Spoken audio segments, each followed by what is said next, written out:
Assalamualaikum warahmatullahi wabarakatuh. Berjumpa kembali dengan pelajaran IPA kelas 8 semester 1. Kali ini kita akan belajar bab yang pertama, yaitu pengenalan sel.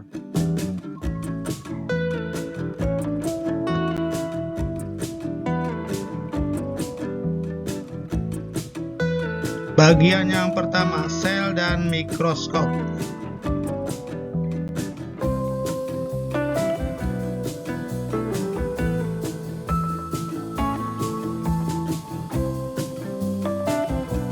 Tujuan pembelajaran pada bahasan ini adalah pelajar dapat menjelaskan mengenai sel dan menganalisis perbesaran dan resolusi gambar yang diamati di bawah mikroskop.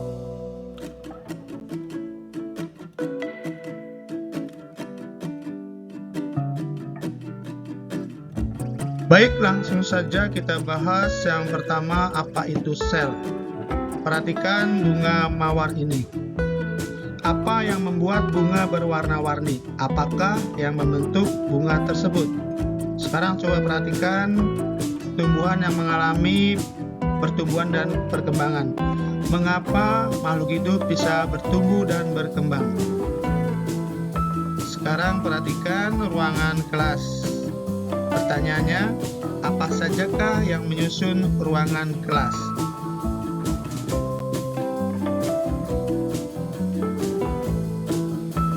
Jawaban dari pertanyaan-pertanyaan tadi adalah ruangan kelas tersusun dari batu bata, semen, pasir, dan bahan material lainnya. Sedangkan bunga-bunga tersebut tersusun dari bagian-bagian kecil yang disebut dengan sel. Begitu juga dengan tumbuhan yang mengalami pertumbuhan dan perkembangan, juga karena adanya sel.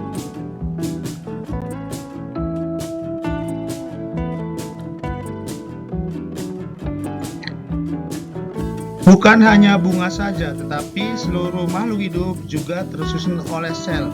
Manusia, hewan, dan tumbuhan seluruhnya tersusun dari sel. Dari sini kita dapat menarik kesimpulan bahwa sel merupakan unit atau bagian terkecil yang menyusun tubuh makhluk hidup.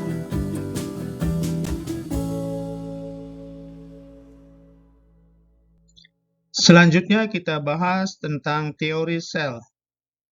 Yang pertama, seluruh makhluk hidup tersusun atas sel. Sel adalah unit terkecil yang ada dalam jaringan makhluk hidup. Meskipun kecil, sel dapat menyusun tubuh makhluk hidup sehingga dapat menciptakan pengorganisasian yang sistematis. Jadi kita lihat nih contoh manusia, tubuhnya tersusun oleh sel. Bagian terkecilnya disusun oleh sel.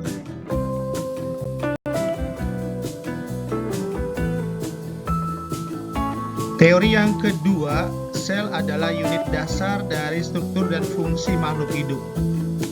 Maksudnya, secara struktural, tubuh makhluk hidup tersusun dari sel-sel sehingga sel disebut satuan struktural makhluk hidup. Secara fungsional, tubuh makhluk hidup dapat menyelenggarakan kehidupan jika sel-sel penyusunnya berfungsi. Jadi, kegiatan tiap-tiap sel itulah yang membentuk organisme. Jadi kita lihat bahwa sel memiliki bentuk atau struktural, dan di dalam sel itu ada bagian-bagian sel yang menjalankan fungsi kehidupan.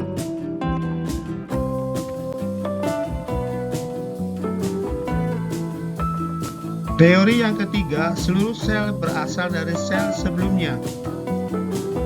Teori tersebut dikenal dengan nama omne cellula e cellula, yang artinya yaitu setiap sel berasal dari sel yang sebelumnya sudah ada dan akan terus bertumbuh. Ini contoh gambar sel dari satu membelah menjadi dua, kemudian setelah membelah menjadi dua, dia juga akan membelah menjadi 4. Dan seterusnya.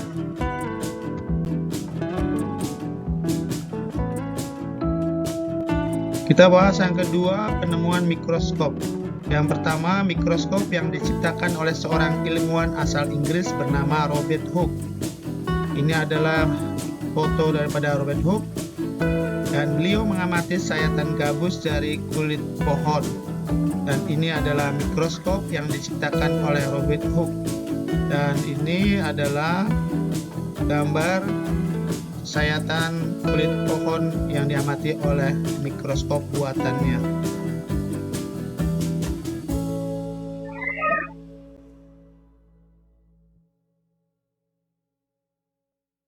Yang kedua, mikroskop yang diciptakan oleh seorang ilmuwan asal Belanda bernama Anthony van Leeuwenhoek. Ini foto dari Anthony van Leeuwenhoek. Beliau mengamati sampel dari air danau, kerokan dari gigi dan gusi, serta air dari tulang tajam.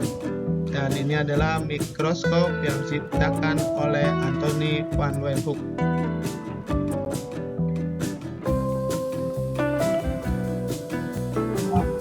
Tiga, mikroskop cahaya dan mikroskop elektron. Beberapa mikroskop menggunakan cahaya yang merambat melalui lensa untuk menghasilkan suatu bayangan yang diperbesar. Ini adalah contoh mikroskop cahaya. Ini disebut sebagai mikroskop monokuler karena hanya terdiri dari satu lensa okuler. Dan ini adalah mikroskop cahaya juga. Dan karena okulernya ada dua, maka ini disebut sebagai mikroskop binokuler.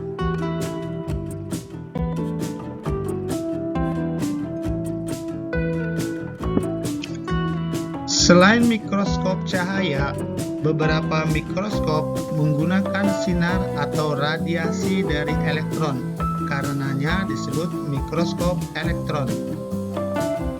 Mikroskop elektron mampu memperbesar suatu objek menjadi 1 juta kali lebih besar, sehingga bagian-bagian terkecil dari objek akan nampak dengan jelas. Hal tersebut tidak dimiliki oleh mikroskop cahaya. Ini adalah gambar dari mikroskop elektron.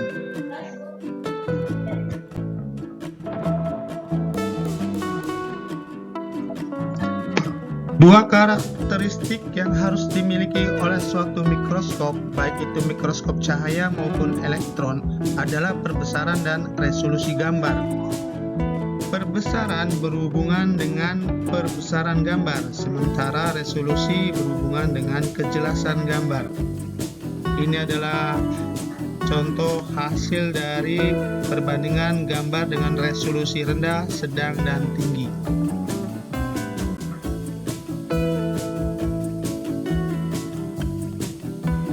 Empat, bagian-bagian mikroskop cahaya. Ini adalah gambar bagian-bagian mikroskop cahaya. Yang pertama, ini adalah lensa okuler, fungsinya untuk memperbesar penampakan objek. Kemudian di bawahnya ini ada 3, ini adalah lensa objektif, fungsinya memperbesar objek. Kemudian di antara lensa objektif dan okuler ini ada tabung mikroskop yang berfungsi sebagai penghubung antara lensa okuler dengan lensa objektif. Kemudian ada pengitar, yaitu tempat lensa objektif yang ini. Kemudian ini adalah pegangan ya, atau lengan yang bagian yang untuk dipegang ketika kita membawa atau memindahkan mikroskop.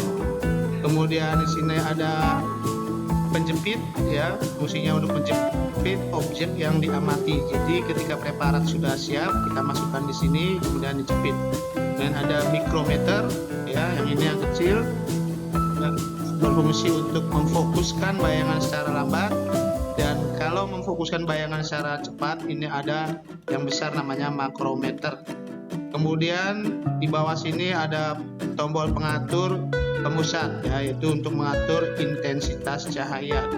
Kemudian sini ada meja preparat ya, atau meja objek untuk meletakkan objek. Kemudian ada lampu, ya, di sini lampu sebagai sumber cahaya, karena ini adalah mikroskop cahaya, ya. Kemudian yang terakhir di sini ada dasar mikroskop, ya, untuk menjaga kedudukan mikroskop.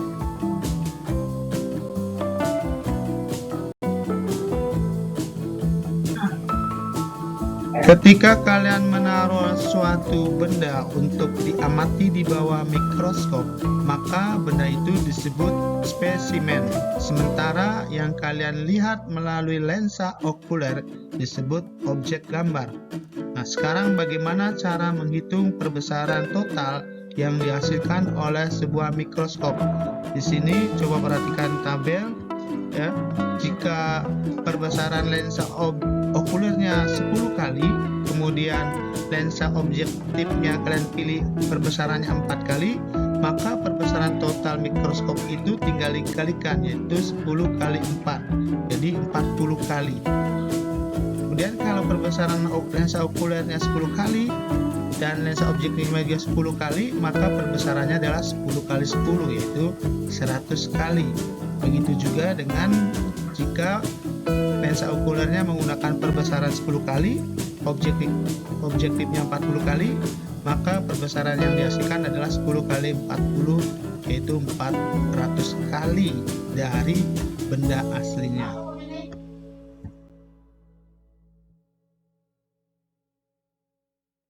Baiklah, untuk lebih memahami bahasan tentang sel dan mikroskop, silakan kalian kerjakan uji kompetensi di buku latihan.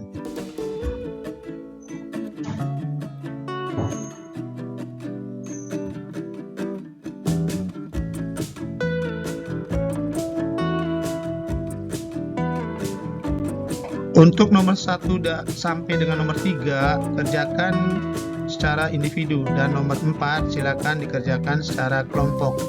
Dan ini adalah referensi bagaimana cara membuat mikroskop sederhana.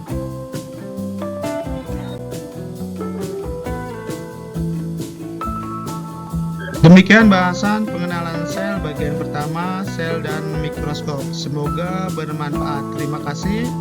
Assalamualaikum warahmatullahi wabarakatuh.